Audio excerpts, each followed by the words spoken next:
Welcome to the Clive Barker podcast. This is episode 50, and I'm talking to you from the Agricultural Hall of the Tanana Valley State Fair in Fairbanks, Alaska. And the booth that I'm in, I'm here from kind of my real estate, but the booth that I'm in is in, unfortunately, the Agricultural Hall. So in case anybody out there is wondering, I do not know anything about where the giant cabbages are. So anyway, this episode 50 was really special. It was really great. We got to talk to Alex. He's the assistant for Clive Barker and digital content creator, social media. He's put together all of these official pages on Facebook. He helps manage Clive Barker's Facebook.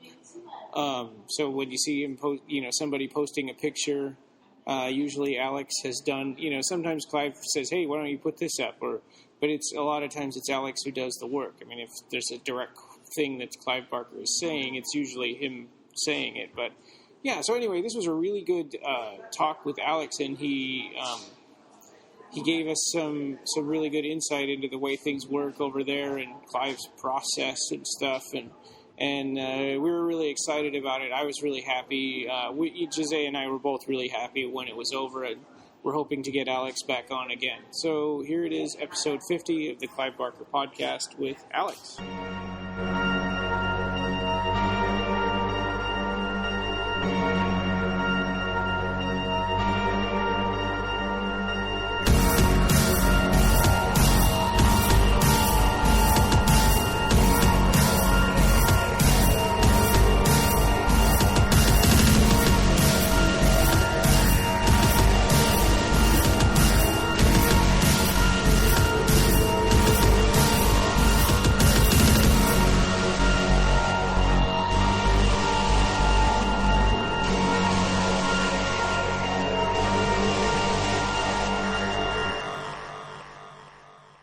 Hello.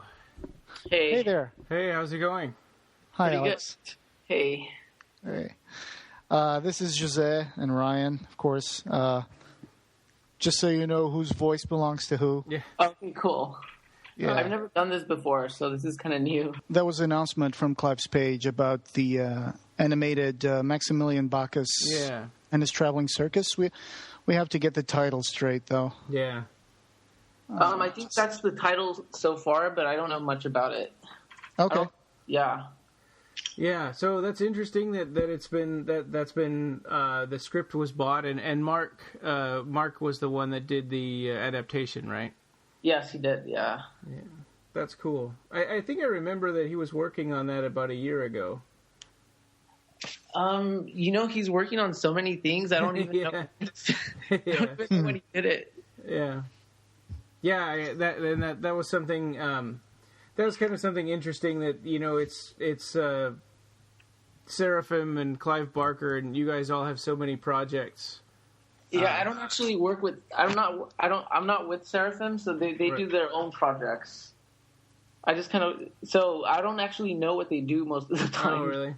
Yeah. So you spend more time in the right side building. Yeah. I kind of just watch.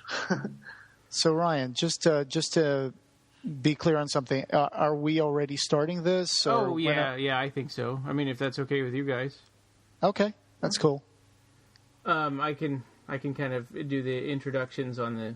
Okay, Yeah. So how would you like us to introduce you, Alex? Just as Alex, but what kind of occupation would you like us to introduce you as? Well, I help Clive with social media and marketing. Mm-hmm. So, Okay. Yeah, you could just introduce me as that guy. Okay. How about as a content creator and manager of Clive Barker's social media? So that's Yeah. cool. Yeah. All right. Cool. So, and actually, that's an interesting thing too.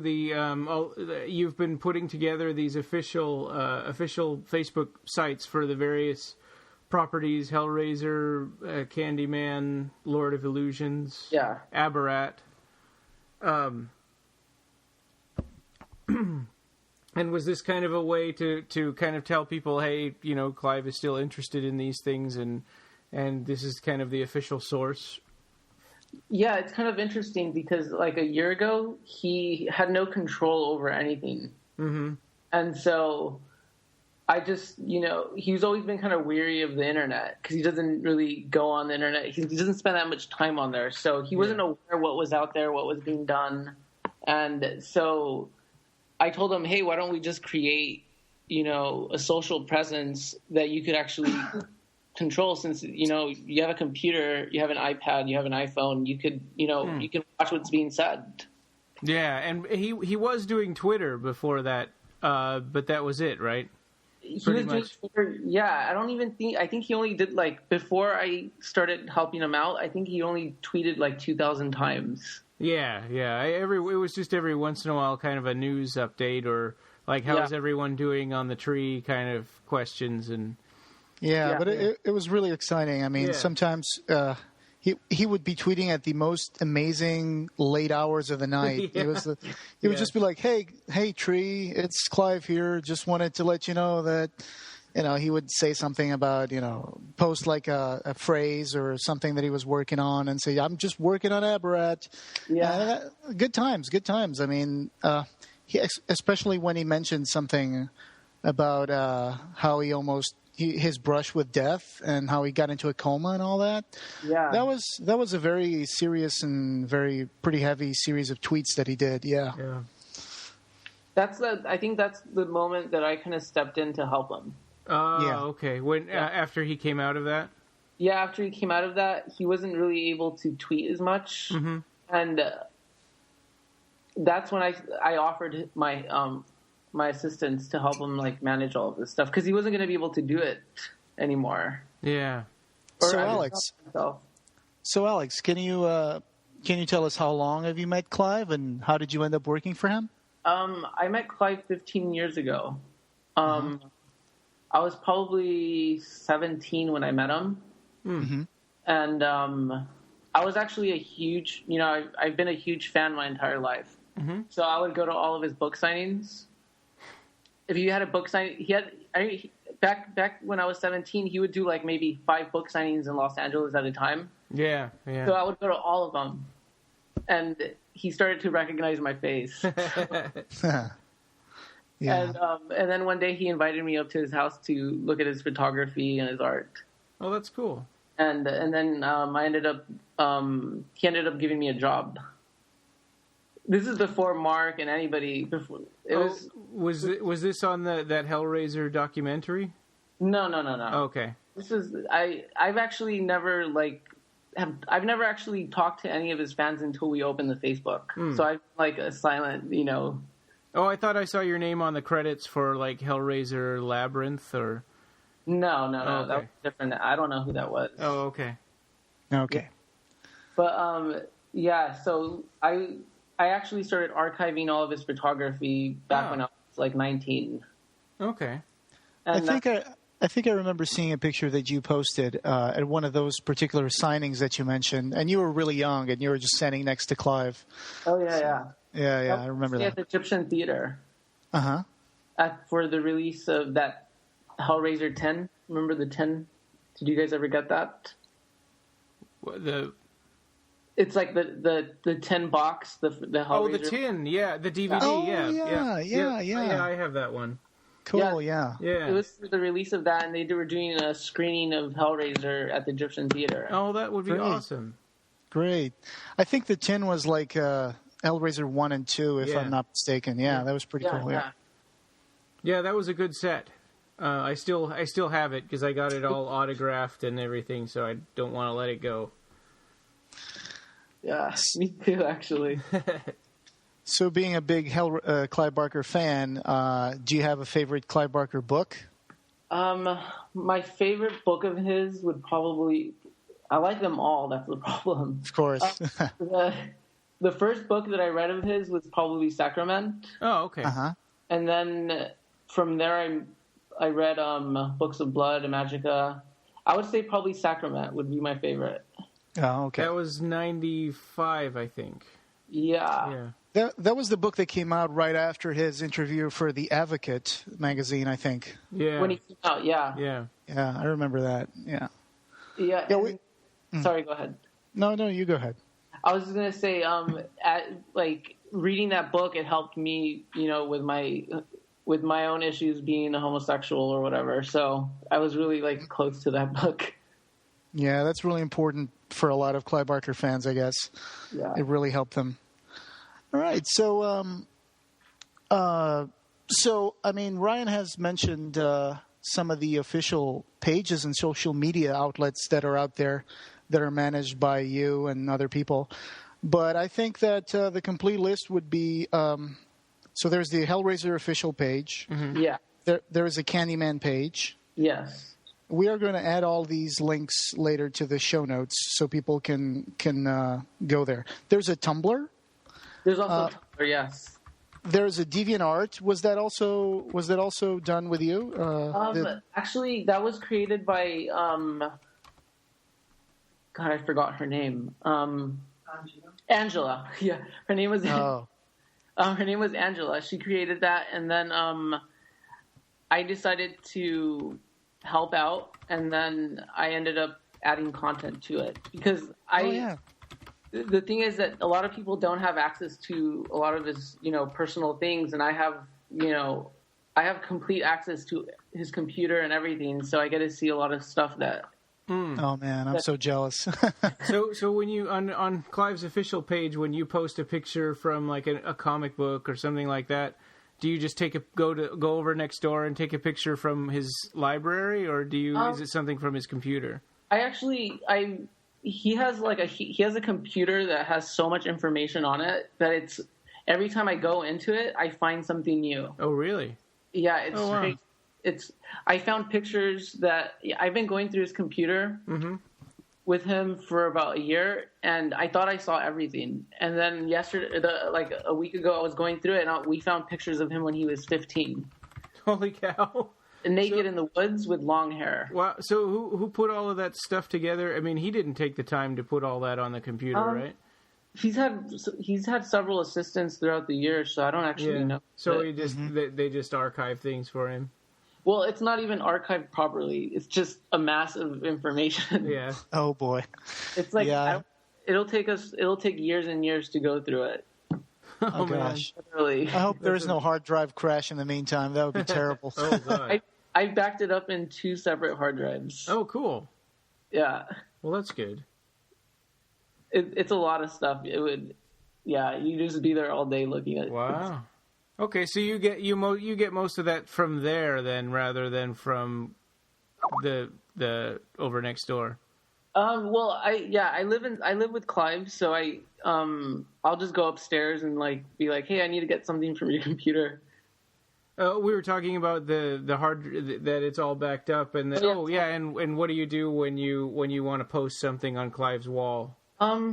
Thankfully, the internet has a lot of cool stuff So a lot of times we Google something and Clive's like, hey, I've never seen that. Mm-hmm.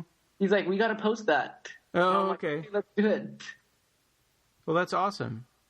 Yeah. And then, people send us a lot of stuff that, that he's never seen before. Like there's a picture, people send us pictures of him and he's like, I didn't even know that picture was taken. I was just saying that where we get the pictures from or stuff that we post. Oh, yeah, right. Usually we just find it on the internet or, people send us stuff. Oh, yeah. I mean, there's, those pictures that show up on eBay and stuff that sometimes I snatch the pictures and I'm like, wow, I never saw these pictures of Clive before. And it's like Clive when he was 21 or something. It's just crazy that these pictures are out there and, there's got to be a million of them. Yeah, I look on there too to see if anybody has any rare stuff we can share. Well, that's cool. Yeah. So do you have a pretty good Clive Barker collection, or since it's all around you, you probably don't need to worry about it so much? Yeah, my stuff has gotten mixed up with his stuff, so okay. I try to keep my stuff separate, but it's pretty hard. I could imagine. That's funny. No, what's your favorite thing that you had collected?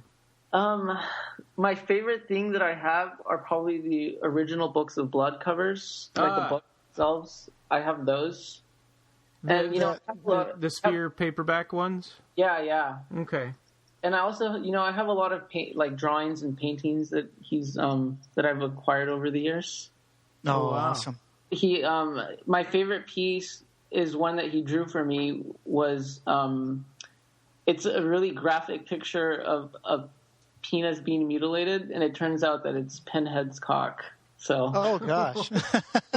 There you go, folks. I will ever share that one, but that's what it is. Yeah, you might get people complaining on Facebook about it. Yeah. Ryan also has a huge member drawn on one of his books by Clive. Yep. Yeah, it's really funny because the house is full of penises and drawings of penises. So I have to ask: does Pinhead's cock also have little pins on it or something? It's being stretched by hooks. Ooh. Okay. It has foreskin. Oh my gosh! All right, I have a question. Who is Lord Licorice? Lord Licorice? Oh, that's actually my friend. All right. Because I found a video of Lord Licorice, and was it painted by Clive Barker? No, but it's funny because he actually taught me how to body paint. So I paint. Oh, okay. A lot of the time, I actually painted that, and then it's funny because as soon as I painted him, I took him up to Clive's room, and he's in a band called the Telekinetics. Okay. And Clive is going to be taking pictures of him soon. So. Oh, awesome! So Lord Licorice is your creation. Yeah. Oh, that's great. That's great. Lord Licorice. That's cool. Thanks. All right.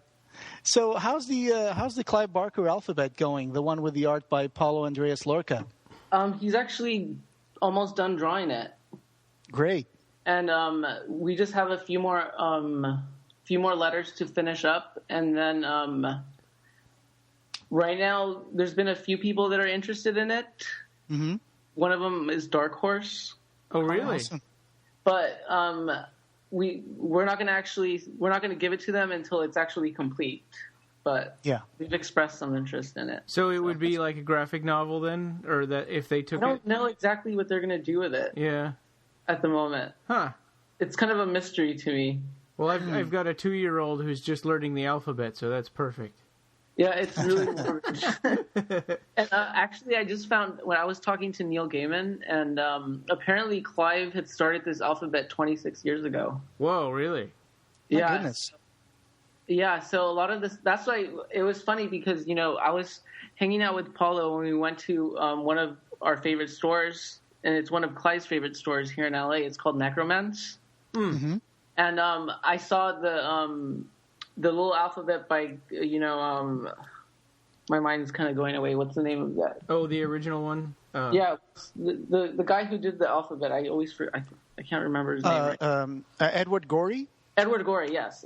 Yes. So Edward Gorey, I saw the book, and I'm like, hey, wouldn't it be cool to have a Clive Barker alphabet?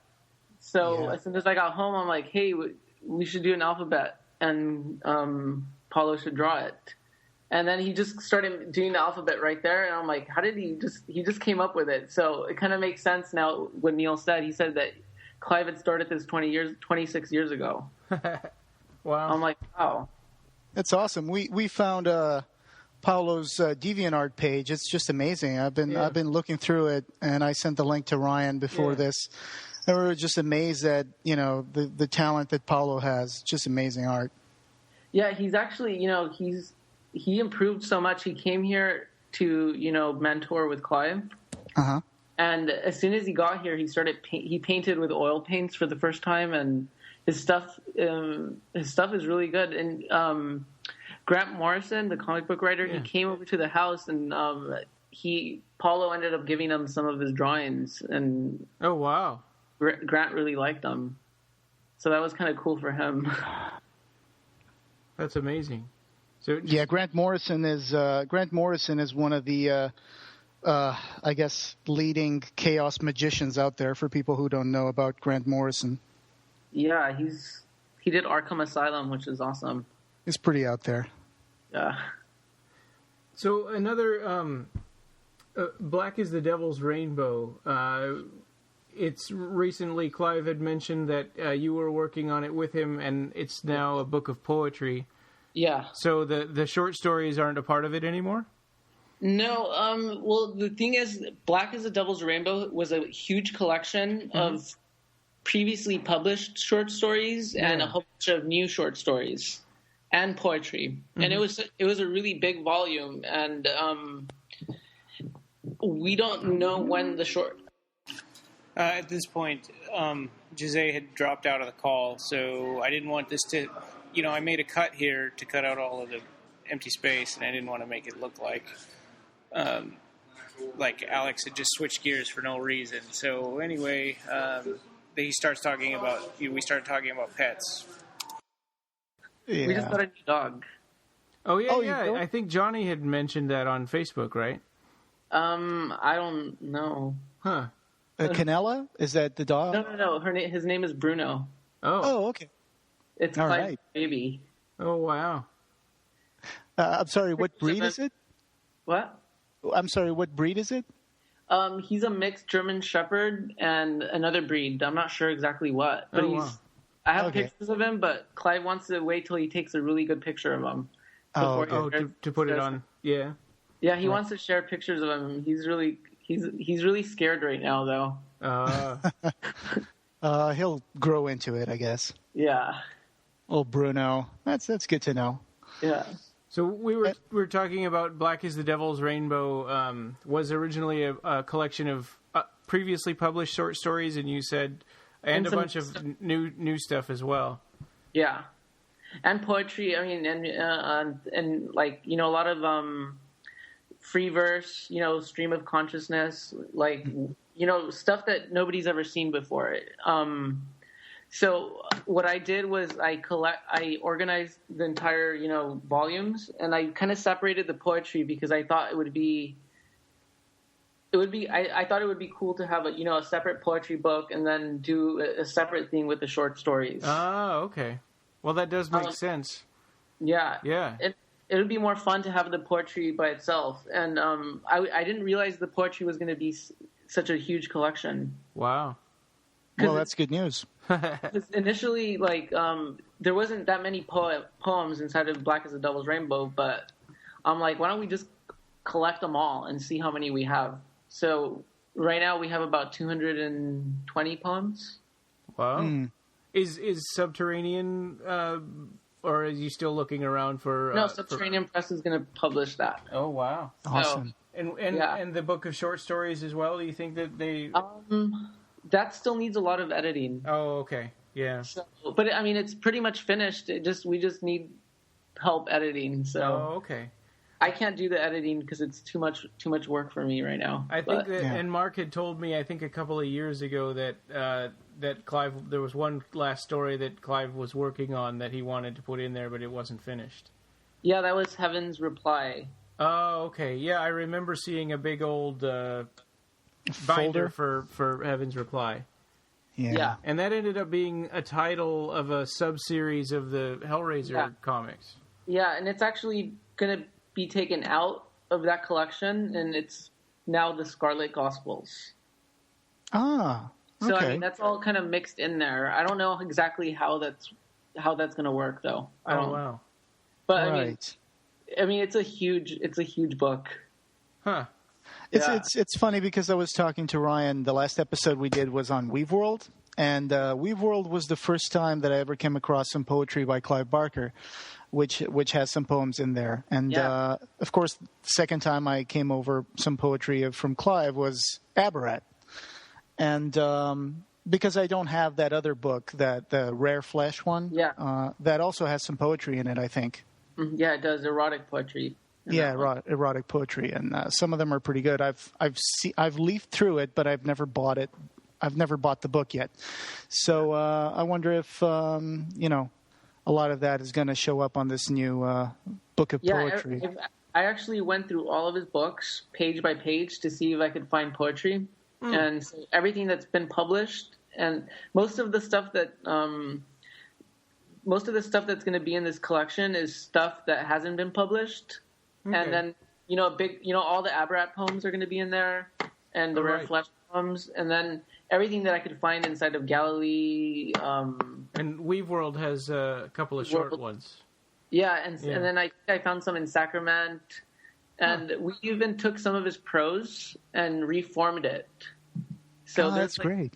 So there's going to be like new stuff that's like old stuff that's been made new. Wow. Which is cool. I said that to Ryan when we were talking about Weave World, that sometimes even Clive's prose, like just the text prose, sometimes it sounded like poetry to me. And that's actually something we said like last week. That's amazing. The opening paragraph to me of Weave World is like poetry. And Absolutely. We keep talking about that book because we just our last 2 episodes were about Weave World. Yeah, and also the Dread short story. There's the way it begins and ends is just amazing. Like there is no delight the equal of dread. You know that's amazing. I mean, I think you've done something with that line once. You posted it on Instagram or something. Oh yeah. It's pretty amazing. And then I know a lot of those things by heart. I confess. I mean, Me too. It's just amazing. Yeah. Go ahead. No, go ahead. I was just thinking it would be if the book of short stories was called Books of Blood Volume 7, if people would go nuts for that. I know. I don't think Clive wants to return to that, though. Yeah, I mean, that's from 30 years ago now. Yeah. I actually suggested that, the poetry book be, Black as the Devil's Rainbow, Volume 1, and then the short stories could be Black as the Devil's Rainbow, Volume 2, but he didn't want it. So. Oh, okay. That would have been nice, yeah. That makes sense. Yeah. I mean, maybe he'll change his mind. Well, that was, great news about Occupy Midian and the deal that went through with Mark Miller and Seraphim. Yeah. With the Kabbalah Cut going to get a release in 2014. That's amazing news. Were you there? Was Clive very happy about this? Oh my God, yeah. Actually, Clive didn't go to Comic-Con, so we were just kind of texting with Mark, and we're like, could you let us know the moment that you guys announce it so we can announce it on Facebook at the same time? Oh, yeah. So we were kind of texting back and forth. Yeah, that was an exciting day. It was kind of last-minute news, right? I mean, because Mark tweeted that, hey, I've got to be at the Scream Factory panel, apparently, in like half an hour. Yeah. I wish I could have gone. It seemed I haven't been to Comic-Con yet, so. So, in regards to your own projects, what is Sugar Clock Road? Well, it's retitled, but it's basically a story that I've been writing for a while, and Clive has been, giving me advice on how to make it better. Is it going to be also illustrated, or? Apollo offered to illustrate it, so I'm hoping that he still does. He did one really great illustration, which I want to post because it's so amazing. It's going to be a story about a boy called Edwin Gaspro, right? Yeah. Yeah. That sounds good. I mean, it's a kid's book. I write children's fantasy, so. That's cool. That's cool. Well, keep us posted on that one. I will. Let me see. What else do you guys want to talk about? There's another book that I'm working on with Clive. Oh, really? Oh, really? Hmm. Yeah, it's a book of quotes. So it's going to be the Quotable Barker. Oh, great! That's a good idea. Yeah, I've been working on that too. So I have about 15,000 words on that. My goodness. I know. There's some things that he just throws out there on Twitter or Facebook that are kind of like, wow, that's amazing. And and it's not like something that he said a long time ago. It's just something that just popped in his head. Exactly. The actor Steve Martin, he did a book all based on his Twitter tweets. Oh, okay. So I was like, hey, why don't we do something kind of similar? Wow. But just, go through everything. So we went through I've been going through all of his books, all of his Twitter account from the very beginning.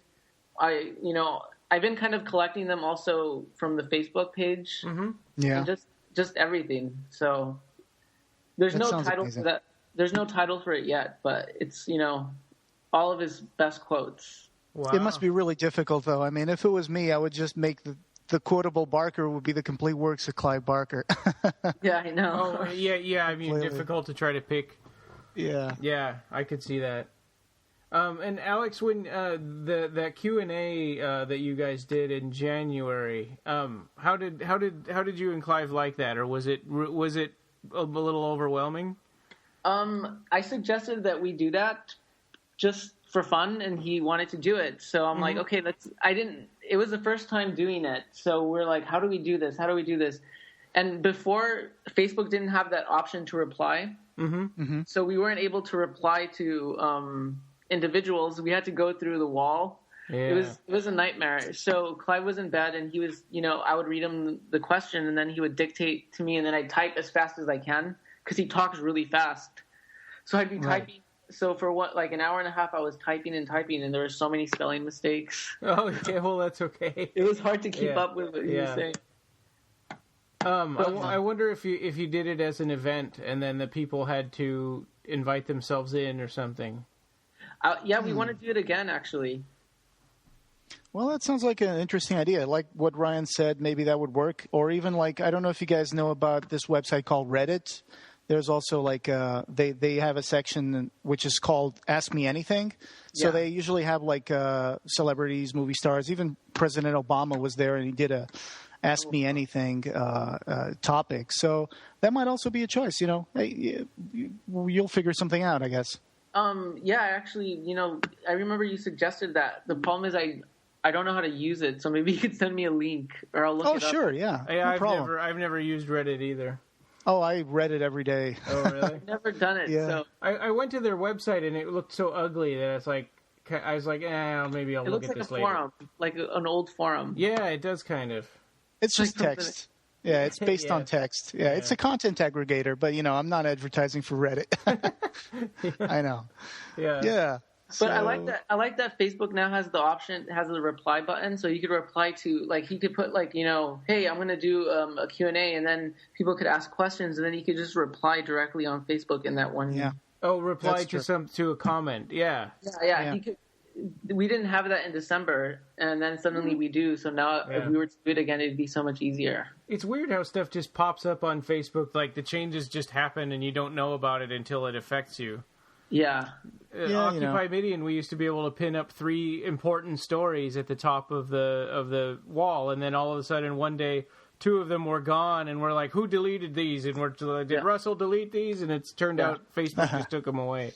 Another piece of good news, or at least news, is that now there is a Nightbreed official page on Facebook as well. Oh, yes. Yeah, right. Which is, for now, I think it's linked to Morgan Creek, so that means that they're out there paying attention. And I think that, Alex, you will be connected to this page as well, right? Yeah, I put it into our list of pages to manage, so that's going to be really fun. Yeah, that should be fun. Clive is going to see if he can contribute to it in some way as well. All right. Yeah. Are you also writing a story for Midian Unmade? I want to. Hopefully, I find the time. Yeah, that's been my thing too. I wrote a really rough outline in a paragraph, and that's as far as I've gotten so far. I haven't even done an outline. I've just been writing random stuff okay, so where are these guys now, and what are they doing, and it's where can the story go? So also I haven't had the time to do it, but hopefully I will. I just read today that Russell, he posted on Facebook, he was typing away. Well, I'm working on this script for this film. And after this is done, hopefully I'll have time to write my Nightbreed story. So I guess he's going to be writing a story for that one too. Yeah. I'll probably do it the last minute. Yeah. Yeah. That's going to be a cool thing, Midian Unmade. I'm really looking forward to writing something for that. Me too. Yeah. It's going to be fun. So, any more questions? Or do you guys want to see if I could answer some of the questions that you guys sent me? Oh, sure. Yeah. Let me just read through these. Let me see. No problem. We usually, after we record the calls, we do a little editing. So all these false starts and dead air or something, we just edit them out. So. Have you guys read the Infernal Parade? No, I didn't even realize that those had stories with them. We thought they were just little bios of the characters. Yeah, apparently I didn't know myself. until recently. So we're going to do a book of that, a separate book. Okay, because I one of them is in a book that's like a compilation anthology. Book. Yeah, Mr. October. Yeah. Yeah, and basically it's probably as long as Tortured Souls, so it's a novella. Wow. Okay. Yeah, cool. I'm sorry that we missed that. We did a whole actually 3-part episode all about rare stories, and when we got to Infernal Parade, all we knew about was there were little bios on the back of the cards. But those. Sorry, go ahead. No, that was it. I was just gonna say, like, when the toys came out, they sold out. I don't know. The problem is there was no real social media back then, Yeah. True. So nobody really talked about it. So now we don't have that problem. Yeah. I didn't. I confess I didn't really collect a lot of figures back then. I mean, probably it's funny because now probably I collect more figures as an older person than I did when I was young. Oh. I guess it's just me catching up. But yeah, I just knew about the little bios in the McFarlane Toys website. I didn't really know about the stories. I have to sort of compromise on what things I have displayed, and stuff like Tortured Souls and Infernal Parade aren't probably wouldn't win me a lot of points at home. Yeah. The other thing is I forgot what I was going to say. That's okay. Oh, is this about Infernal Parade? This is the only set that didn't have stories were the second set of Tortured Souls, and I think that maybe confused people. They're like, well, maybe there's not going to be any stories for the next set. Yeah. And I think that's what I remember thinking when they came out. And I had always wanted to read the stories for the first ones, but I just didn't buy the figures, and so. But then Mark sent the stories to me, which was really nice. You have the Infernal Parade now? No, I mean just the first set. The first. Oh, yeah, cool. the Tortured Souls. Yeah. Yeah, it's somewhere out there online. Yeah. I believe it was it was called Six Destinies, right? Yeah. And Six Destinies: The Legend of Primordium. That was a cool read. Yeah, very cool. So Infernal Parade all put together makes a novella then? Yeah, it's about as long as Tortured Souls, and Tortured Souls is about 16 to 20,000 words. Yeah. Mm-hmm. So Infernal Parade is the same. So it'll be like 30 pages, maybe. Yeah, something like that. It'll be a short book. Wow.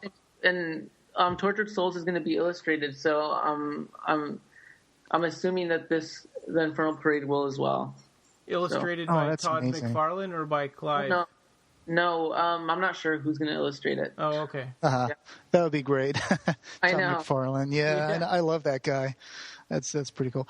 But so I really enjoyed seeing some of Clive's art that's been posted recently, especially the Papa Winter Cenobite. Yeah. That is going to show up in the Hellraiser comics from the Boom comics. That painting was amazing. It already showed up in like one of the issues of the 22-part series. Yeah. Yeah. You'll find that Cenobite in there somewhere. I need to catch up a little bit on those Hellraiser comics, though. They've been piling up on the backlog. Yeah.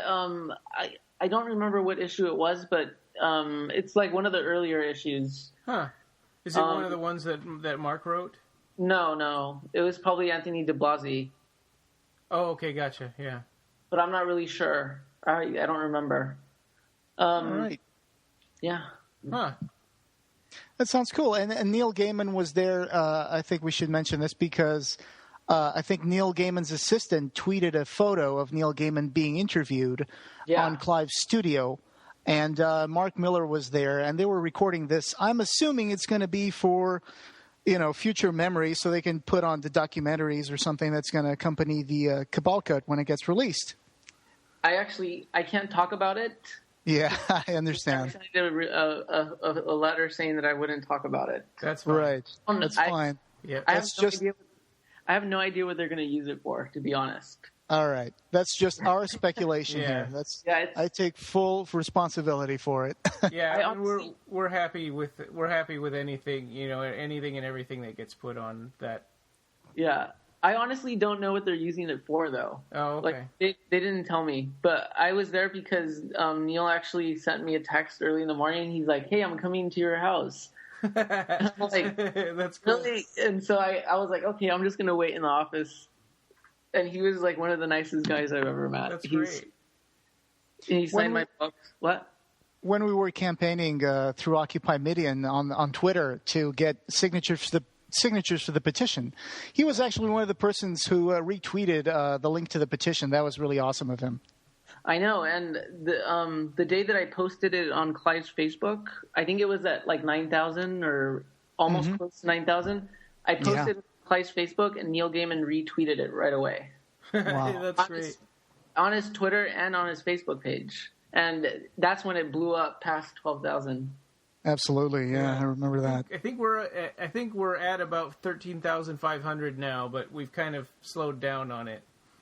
Yeah, it was fan made. I mean, it wouldn't have been made without the fans. Yeah, and we were inspired by Russell's Cabal cut, so that was awesome. That's really cool. It was just a conjunction, like you were saying. Sometimes, the advent of social media was very important because nowadays something can happen, and almost in real time, this is getting put out there, and people are finding out about it just as it happens. Yeah, which was something we didn't have 3 years ago, 2 years ago. We didn't have this kind of thing that we have nowadays. Nowadays, it's just something could just explode. You can just have this internet mob thing that just explodes, and it's good. I mean, used for the right reasons and the right cause, it can be perfect. And when we put together Occupy Midian, we thought that we were thinking at the time that other fan things fail because they don't. They just do it as a fan thing and they don't get the official people involved. Yeah. So we thought first thing to do was to get Russell and Mark and make them a part of it. So I think that helped a lot too. I mean, yeah, it did. Yeah, it's great. So it's awesome that you're managing all these pages. You're putting this out there. I mean, I know a lot of people follow the Tumblr and the DeviantArt. It's just crazy. All these people, posting testimonials on Clive's page and the Candyman page, the Aberrat page, the official Lament configuration page. What else do we have? That was a controversial one. Do we have a? Do you have a Lord of Illusions official page? Yeah, there is. Yeah, we do, but I haven't really. It's just so difficult to do this by myself. Yeah, so I know. Yeah. So I could devote time. If it wasn't for Mixter, I wouldn't be able to do it. Yeah. Well, the Lord of Illusions is kind of hard to find stuff to post about because there's not a lot of stuff out there about Lord of Illusions apart from the film and some pictures. There's not really much out there about Lord of Illusions. There's a lot of really good quotes from Nix. I think. That's, yeah. Well, we have the original the print, the film print in the office. Oh, really? Wow. Yeah, I don't know what's in it. Maybe there's extra stuff. Yeah. I have one of those busts that was made by Steve Johnson, who designed the makeup of Nix. He did 250 of those busts. So of Nix, yeah, it's really cool. It's really cool. It's kept in storage. I also have the Lylesburg medallion from Nightbreed. I have the original. I got it from the prop store once. Oh, cool. It's one of my prized possessions. Did that come back with you to the United States?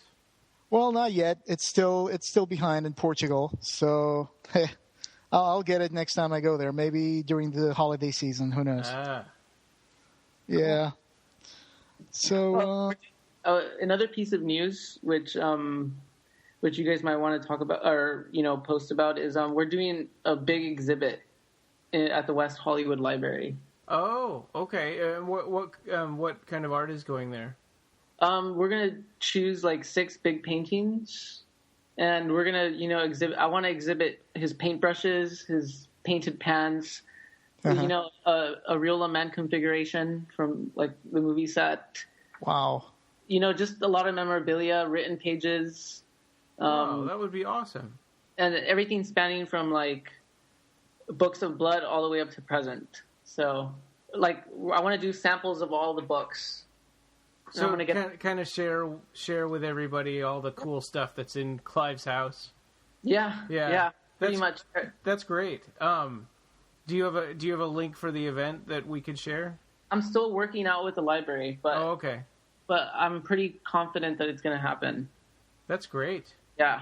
Well, yeah, we'll definitely help share the news when that's put together. Absolutely. Yeah, I also want to get like a lot of I'm trying to locate movie props. So I know we have some of them around the house. I don't know where they are, but well, if you need pictures of my Lylesburg medallion, just let me know. Cool. Yeah. I know that Mark Miller has one of the hooks from Narcisse from the Nightbreed film.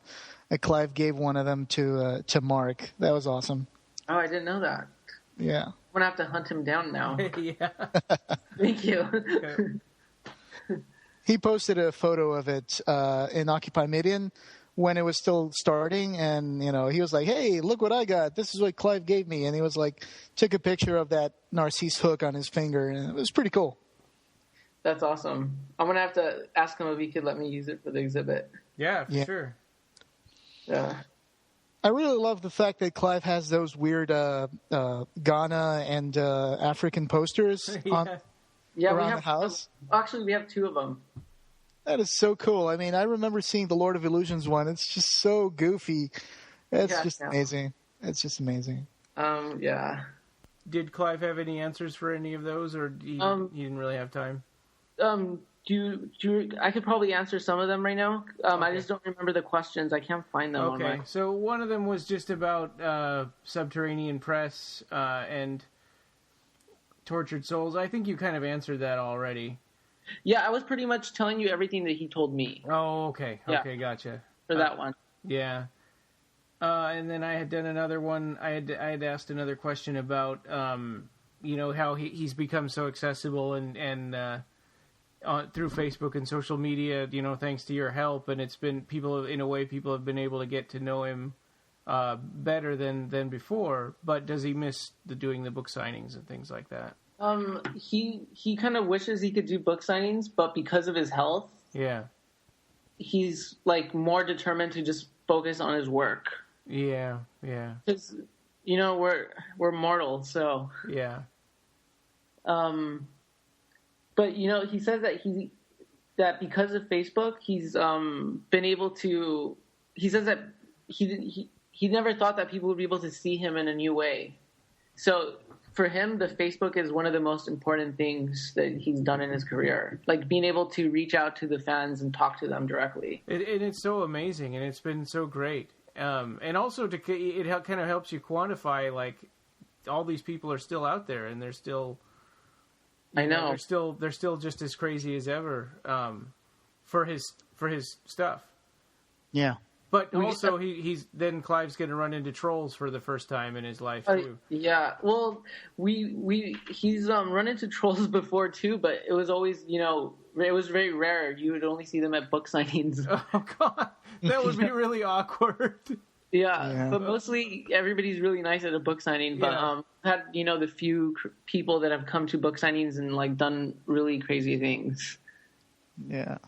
But now we're exposed. Now he's exposed to hardcore Christians, hardcore homophobes. Yeah. And I try to delete them as soon as I see them. Yeah. Why do they do that? I mean, if they want to feel that way, whatever. But why do they have to go seek out Clive Barker and just to poke at him? Just to make him angry. They want his attention. Yeah. It's like the easiest way for some people to get his attention, and he reads everything that is written on there. Wow.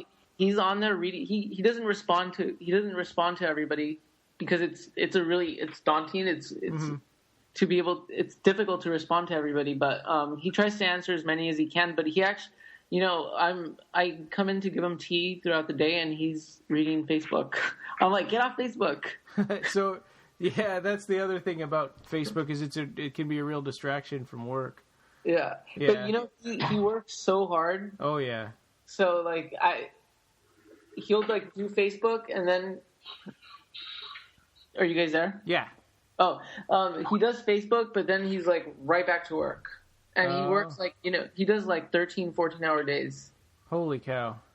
Yeah, and he's working right now. I woke up in the morning, he was working on Abarat. And then I came back 3 hours later, he's working on Abarat. He's just working. Wow. So, what is the, what, do you have an idea for Abarat 4, like when he thinks it's going to be ready? I don't know. Okay. I mean, right now he's in the editing phase. Oh, okay. Yeah. So, it's pretty much finished, but he's editing.